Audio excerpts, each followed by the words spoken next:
Welcome back, guys. We're so glad that you joined us, and we're going to be doing a sit-down chat tonight, just talking about the reset and what it means to us as the reset. What do you mean the reset? Homesteaders and just the reset. Trying to live simply and that kind of thing. Just everybody has a different spin on it, right? Everybody has their own kind of take. What do you mean the reset? Well, today was Monday, so today was my reset. So I cleaned the whole house again. No, our topic was to discuss the Great Reset, Mother. Every Monday. The Great Reset is a book written by Klaus Schwab. I thought it was just talking about Mondays. No. No. Okay. So now y'all know how geopolitically astute Texas Mom is, but that's why she has me. To keep my her up on all laundry the... done. Let me tell you about my reset today. Did all the laundry, stripped all the beds, washed the sheets. Okay, while you're doing laundry while you're doing laundry, lady, there's a group of nefarious lizard people trying to destroy the global infrastructure of our food and banking system. Well, you will have very clean laundry to fight them. Yes, Klaus, I have clean underwear. You will be very happy when you own my underwear, and I will own nothing and be happy. Okay, y'all, so we're joking around, but we're not really joking around, but we are joking around. But anyway, so we wanted to talk about the Great Reset. I think we might have mentioned it before in a video or something like that. And there's been lots of little different videos on it and all that good stuff. And I got to thinking about it, and I think the solution to the Great Reset is a greater reset. And the greater reset that is necessary and required is a movement or move towards a simpler, and it's very easy to say obviously, but the solution is to move towards an agrarian lifestyle. The problem with the system that currently is in place, that has been hijacked and it has been co-opted, the problem is that system is broken. And rather than try to fix that system, I think the answer to fixing the system is a greater reset and developing a parallel economy and a parallel community and a parallel society, for lack of a better phraseology or terminology. The answer to the Great Reset is a greater reset, a return to agrarianism, a return to simple life, turn to giggles. Texas Mom thinks something's funny. All I'm thinking is answer. The answer to 1984 is 1776. That's what I'm thinking. Great. She doesn't even watch out. And then the other thing I'm thinking is the answer is standing before you, Wayne. Oh, then she's going to talk about some kids. Wayne La Fontaine. Okay, so we're being very serious. This is a very serious topic, Texas Mom. Sorry. Yeah. So like I was saying, we've talked, we've made many videos, and we've been on the tubes for probably 6 years or so, and we've talked about synthetic lifestyles and concrete jungles and metropolitan areas, and we talked about obviously move to a more rural area and different things like that, but we're watching the manifestation of all of these machinations of social engineers and we were watching a solid 120 years of social engineering, and we're watching the fruit of that, and the only solution and resolution to that is a literal deconstruction of the synthetic. We know the Hegelian dialectic is problem, reaction, solution, or what is it? Thesis, antithesis, synthesis, right? And the problem, reaction, solution, where the solution is synthesis, right? Which is what? Synthetic. And their solution is always synthetic.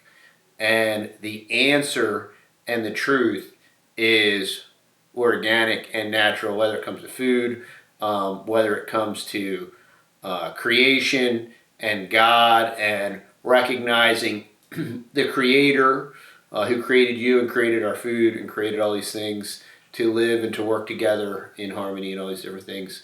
But the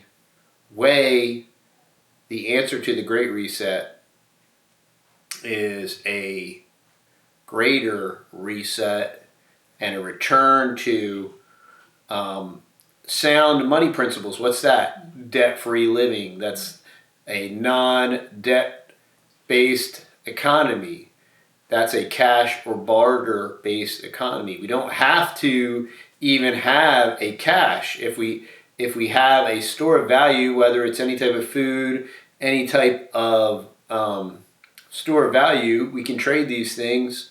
And so we don't even need, from a very technical standpoint, a currency if we have the ability to trade or to barter or trade services or different things like that. I mean, governments don't like that kind of stuff because they can't tax it, which is why they like the fiat system.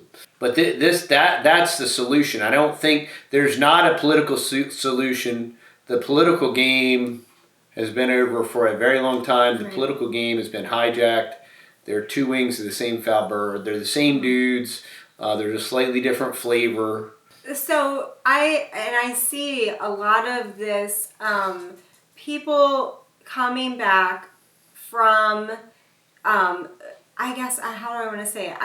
There's so many different aspects to this, right? There's so many different avenues and like responses to our synthetic world that we've created, and we see so many things. We see people coming out of it and playing around with ideas of minimalism and build memories, not material things, and people are coming out of it from that. People are doing away, some people with like the holidays and the commercialism and those synthetic things. Some people are getting back to gardening and growing their own food. There's a large group of young people that are actually pulling back from cultural. You see the cultural clothing and all the things that culture our modern pushes culture on you. Yeah, our modern culture is very unnatural. So there's this whole movement to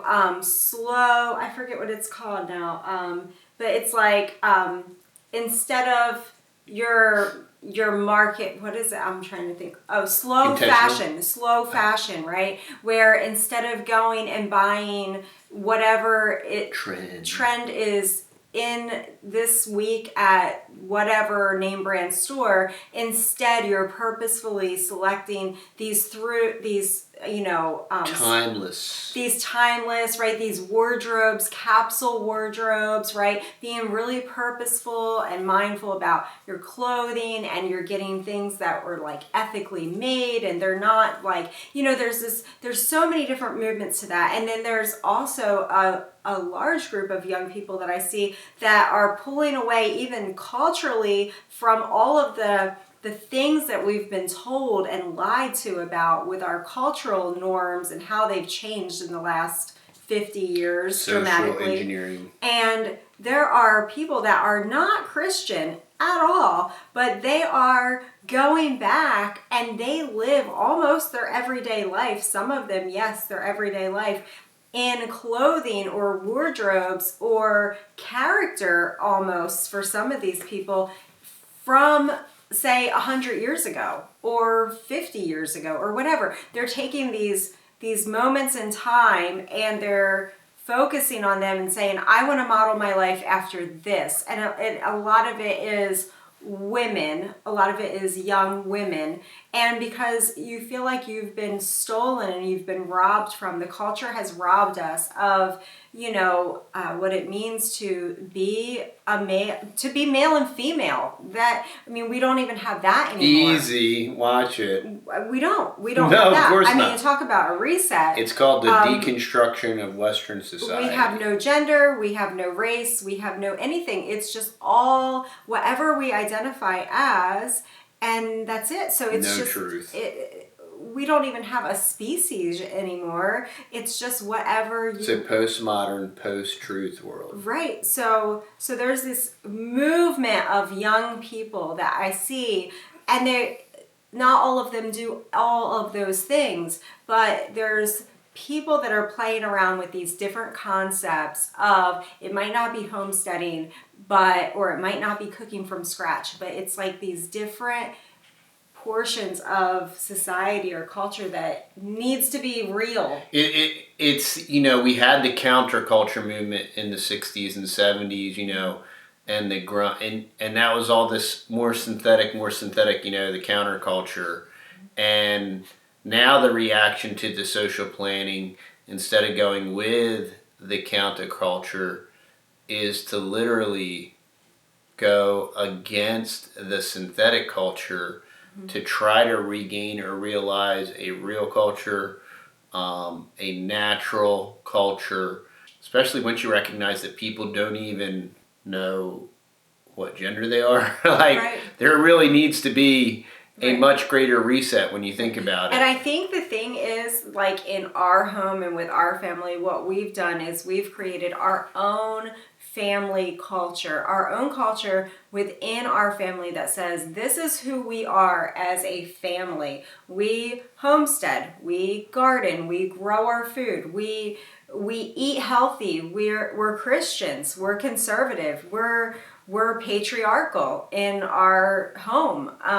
We respect the leadership in our home. We love animals. Like, we've created our own cultural design for our family, and it's stronger than the culture out there, and that's so important to do. Much stronger. Yeah, and it's interesting because Doug from Different was talking about this in a video that he recently did. It was kind of like a rant kind of talking video, and he said, you know, we're just really different. And he said, you know, we're Christians and we're different. And we really are different. I mean, we don't, we have a great community, we have great friends, but we don't have a lot of friends. We have a couple, we have a handful of friends. And I mean, and that's the way it is for most people. And why is that? Because we're really different. We live a very different lifestyle. Of all the people that I work with, you know, 50 some employees and whatnot, everybody I work with, I mean, we live a very different lifestyle than they do. And we were talking about it in our meeting this morning, and we just live a completely and totally and utterly different lifestyle than anybody else I work with. Absolutely. Absolutely. Like, I mean, this morning, and I like to send him little pictures or video clips of what's going on here back at the farm while he's working. And, you know, we had a baby duck rescue going on this morning, and that was like top on the priority list. We were gathering up another chicken, hen, and a rooster and getting them all set up. And I mean, there's just, you know, the boys are doing things with the cattle, working the cattle over at the ranch. They have to do those things to keep them so they're ready to be moved and to work and there's just so many things. You know, the kids mounted this beautiful longhorn hide. This is our first longhorn. It's a very special hide. It is Buddy's first longhorn hide. He's been tanning hides for a couple years now, regularly, but this is his first longhorn hide, and it is our first longhorn that we had butchered from our property. So it's a very special one, and that's part of our, as a mom, this part of the family culture that I try to encourage here at home is picking things, creating a home atmosphere that promotes that family culture, whether it's the food, whether it's the comfortableness of the house, whether it's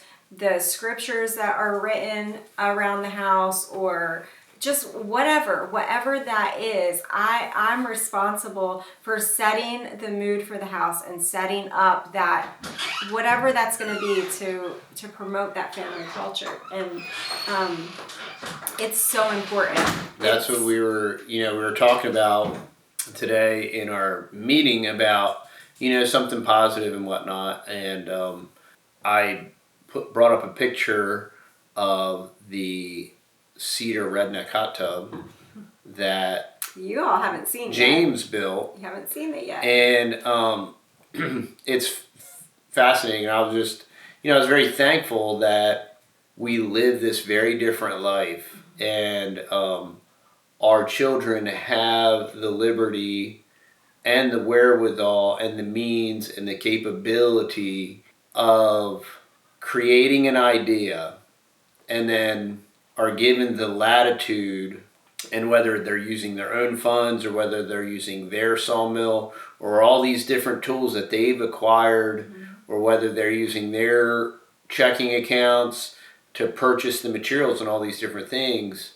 He thought of that idea, he designed it, he milled the lumber himself, and he created this complete and totally awesome creation that's very large and sizable, and he did it all himself.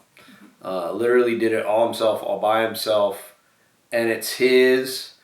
And it's funny because it's so practical and useful too. So in the summertime when it's hot, it's a cool pool to dip in and to get cooled off, and that has come in handy almost daily as we're working and doing things, and then we can just get rinsed off real quick and then come in the house. And then in the colder months, it's going to actually be a hot tub.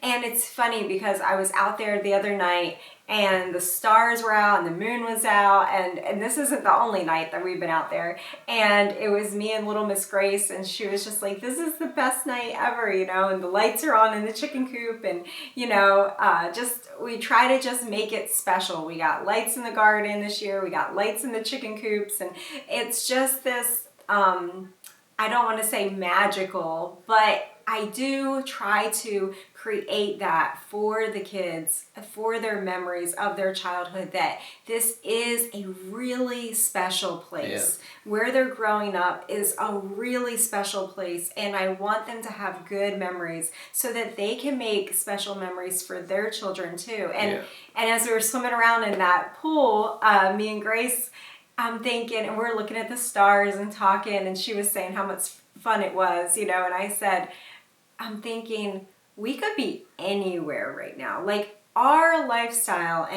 and what the Lord has blessed us with here, even though it's just a little 5-acre homestead, what we've created here by the grace of God, it's like we could be living in Alaska, we could be living in some remote part, like nothing else in the world exists. Once we come home and we're here, this is it. This is our happy place. This is this is our culture. These are our people. These are our cowboys. And it's just life. And it's so strong.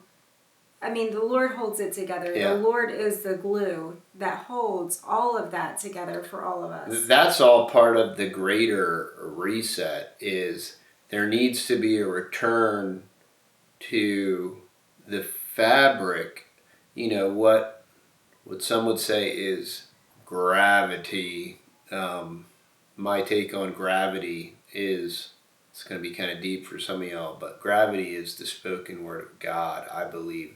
I don't believe, we could get in a long theoretical conversation on what is gravity, and have they proven that gravity exists. Well, I know what goes up must come down, and they used to describe it as the ether pushing against everything. But my personal opinion and belief is that gravity is the word of God. God holds everything together by his power.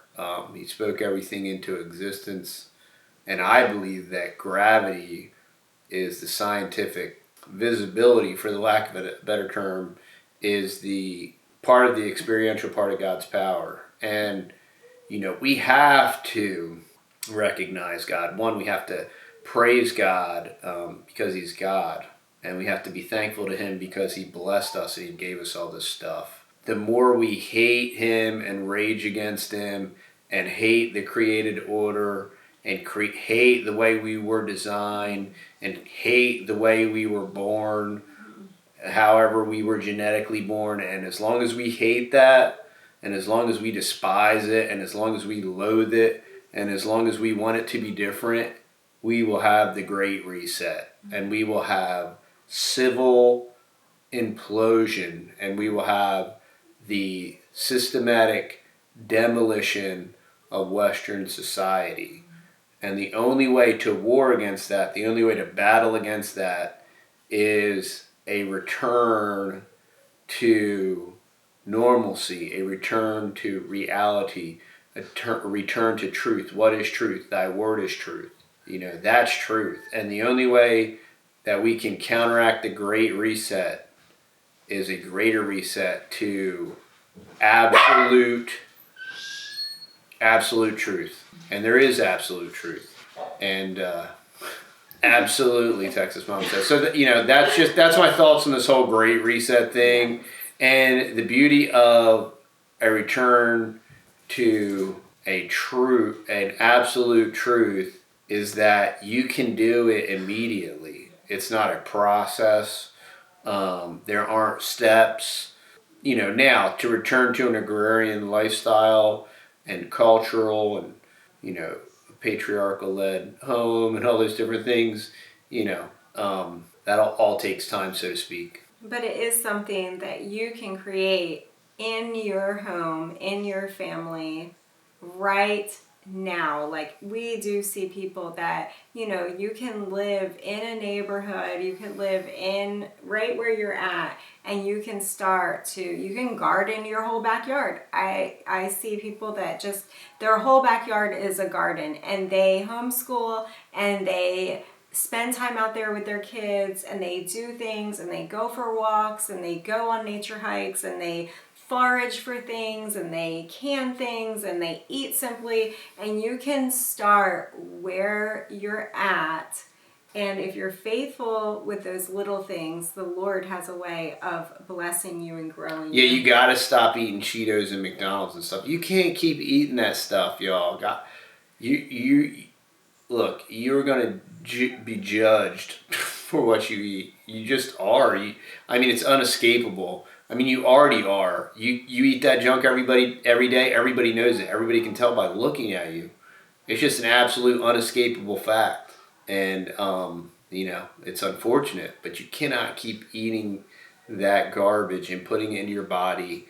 And you are going to suffer the consequences. Well, I see other people, right? You think about Justin Rhodes and his family, and you go back and watch like their old videos and what they did, and with their garden and their kids, and there's so much good in that real life, real food, real memories created, real experiences. And it's the opposite. It's literally the exact opposite of the synthetic concrete jungle neighborhood, whatever. Right. We all come home from our 9 to 5. Dad comes home, mom comes home. We pick the kids up from the after school program or from T-ball, and then we go to Arby's or McDonald's. Man, that's a guaranteed recipe for the Great Reset. Mm-hmm. That's how we got to the Great Reset. And some people say that's such an oversimplification, and that's so stupid, and you're dumb, and you don't know what you're talking about. But I would beg to differ. That's how we got there. All you have to do, if I go to the local largest town around here, Longview, there's 100,000 people in Longview. And I can drive on their major loop, and I can go to fast food store after fast food store after fast food store after brand new fast food store, and I'm a burger guy, and burger joint and fast food and fast food and fast food and fast food and fast food on both sides of the street, and they're putting them up as fast as humanly possible, and you're just like, this is unsustainable. Who eats all this crap, and how? And how isn't everybody dead? And everybody is half dead. Okay? And I'm not going to go on another 20-minute rant. But well, food is a big part of family culture. Food is a huge part of our daily life and the way that we view food and we view our worldview and all of those things it's really, really important. And we've been sold this bill of goods that food just doesn't matter, and you can just do fast food and McDonald's, and you can do fast food, fast fashion, fast culture. You can do all these things fast. And when there's not enough food, we'll just have to eat bugs. Yeah, and bugs are really healthy for you. But it does matter, and it does affect things, and it's not just our health, but it's our whole family dynamic and culture and the way that we look at things. There was a difference 100 years ago when meals were at the table in the kitchen versus when your daily life is fast and you're just running and you're getting food for your kids and I'm not saying, there's times and places for everything, right? We go on vacation and we don't do fast food, but we do take the kids and do things. I'm not saying we don't live in a modern world, but we have to purposefully choose the culture that we have. The other, being in a modern world, like the blending of agrarianism with modernity is kind of awesome. I mean, there's lots of advantages to that. And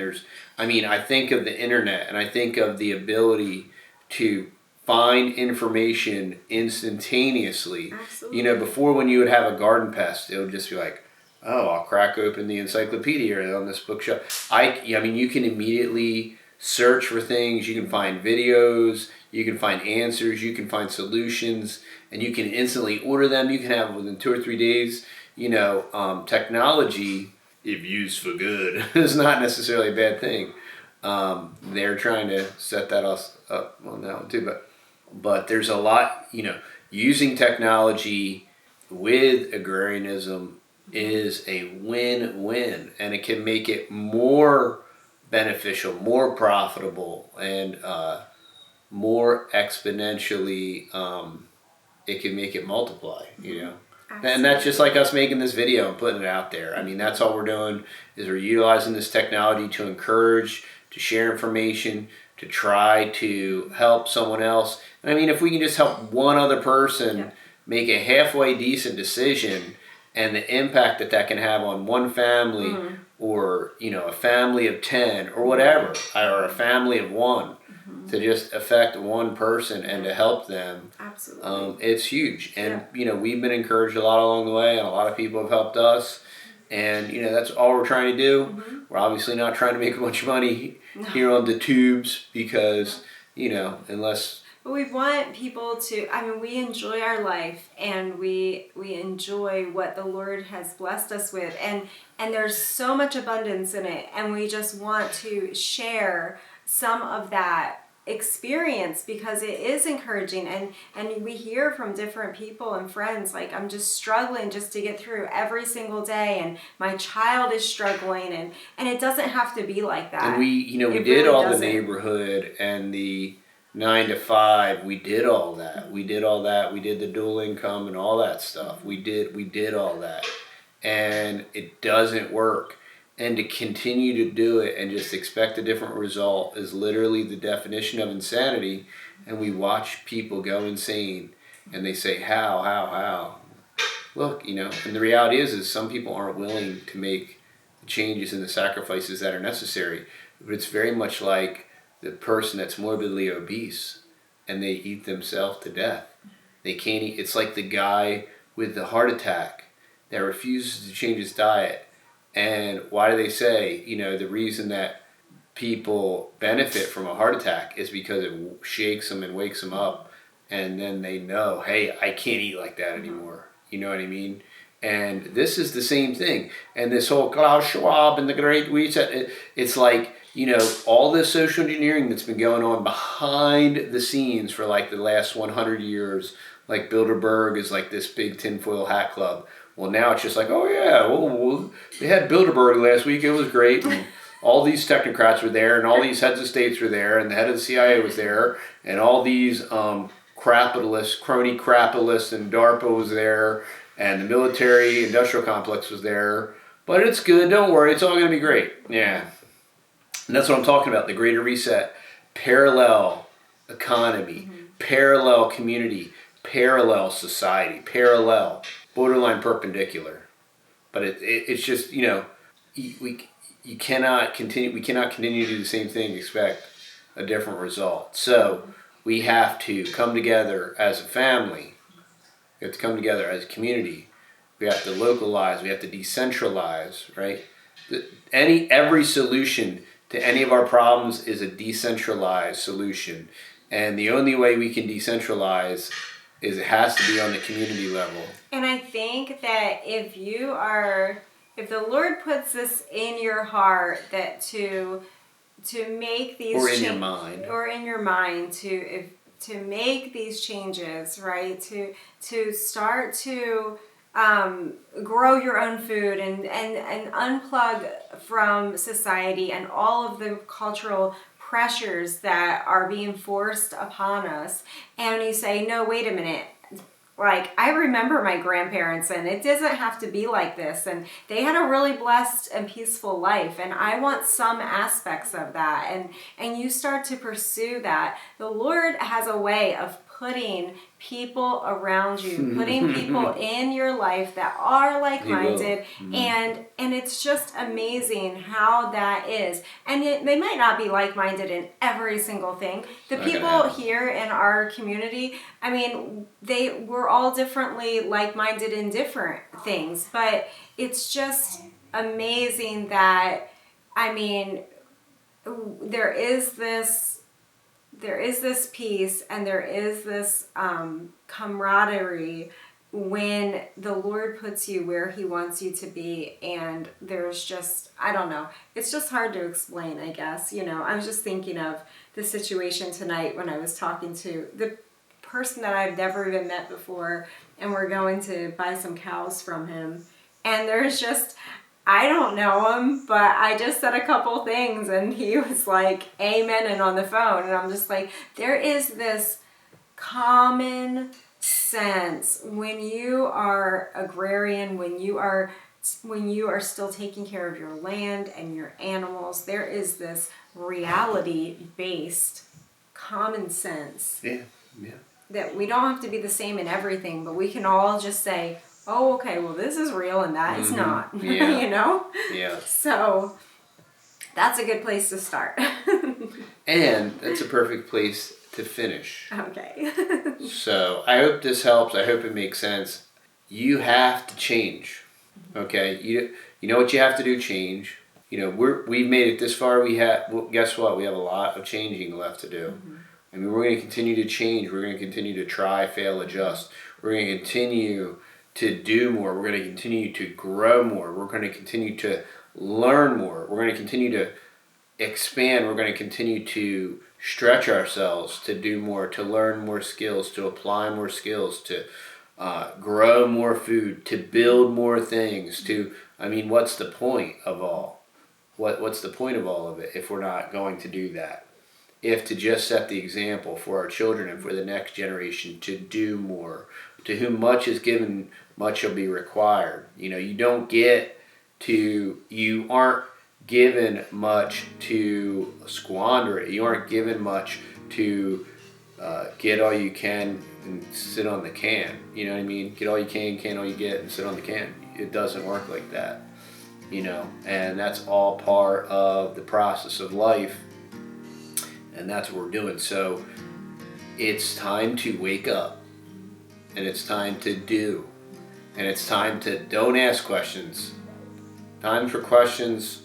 Ask questions along the way as you're moving in the direction you're going. And ask, that might mean you might be huffing and puffing when you're asking the question. Well, I'm just as thinking, you're jogging towards your destination. And putting that vision out there for your family, creating that new culture for your family and a strong culture. And obviously I think of how many friends, oh yeah, we're going to move and we're going to buy land and we're going to do that in 8 years. And every year, we're going to do that 8 years, 7 years. We're going to do that 6 years. Yeah. We're going to do that 5 years. Yeah. I was just thinking of like Swedish homestead, right? And he drew out They're that coming to America. that vision board with his kids, and they wrote all of the things that they want to grow and all of the animals that they want to have. And what is that? It's creating a vision. It's creating a dream for your children. It's hope, right, for your children. Yeah, it is hope. And there's plenty of hope still left, y'all. We're not dead just yet. So thanks so much for hanging out with us. I think we rambled long enough. Absolutely, y'all. Have a great night. We'll see you on the next video. Bye.